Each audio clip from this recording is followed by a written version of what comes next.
ನಮ್ಮ ಕಡೆ ಹೇಳ್ತಾರೆ ಯಾರು ಯಾವ ಕೆಲಸ ಮಾಡಬೇಕು ಅವ್ರು ಆ ಕೆಲಸನೇ ಮಾಡಬೇಕು. ಬಟ್ಟೆ ಹೊಲಿಯೋ ಟೈಲರು ಬಟ್ಟೆನೇ ಹೊಲಿಬೇಕು. ಅವನು ಹಾಸ್ಪಿಟ್ಲಿಗೆ ಹೋಗಿ ನಾನು ಸ್ಟಿಚಿಂಗ್ ಹಾಕ್ತೀನಿ ಅಂದರೆ ಅದು ಕೆಲಸ ಅನ್ಸ್ಕೊಳ್ಳಲ್ಲ. ನಾನು ಏನು ಕೇಳ್ತಾ ಇದ್ದೀನಿ, ಅರ್ಜುನ್ ಜನ್ಯ ಅವರು ಮ್ಯೂಸಿಕ್ ಡೈರೆಕ್ಷನ್ನೇ ಮಾಡಿ, ಹರಿಕೃಷ್ಣ ಅವರು ಮ್ಯೂಸಿಕ್ ಡೈರೆಕ್ಷನ್ ಬಿಟ್ಟು ಡೈರೆಕ್ಷನ್ ಮಾಡಿ ಏನು ಮಾಡಿದ್ರು ಅಂತ ಎಲ್ಲರಿಗೂ ಗೊತ್ತು. ಬೇಕಾಗೇ ಇರಲಿಲ್ಲ 45 ಫಿಲಮ್.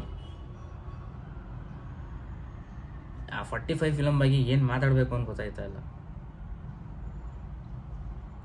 ಎಷ್ಟು ಹಿಂಸೆ ಅನ್ಸ್ಬಿಡ್ತು ಅಂದರೆ ನೋಡ್ಬೇಕಾದ್ರೆ ಥಿಯೇಟ್ರಲ್ಲಿ. ಓಕೆ, ಶಿವಣ್ಣ ಅವ್ರನ್ನ ಸಖತ್ತಾಗಿ ತೋರಿಸೋರೆ, ಆದರೆ ತೋರಿಸೋ ಅವಶ್ಯಕತೆನೂ ಇರಲಿಲ್ಲ.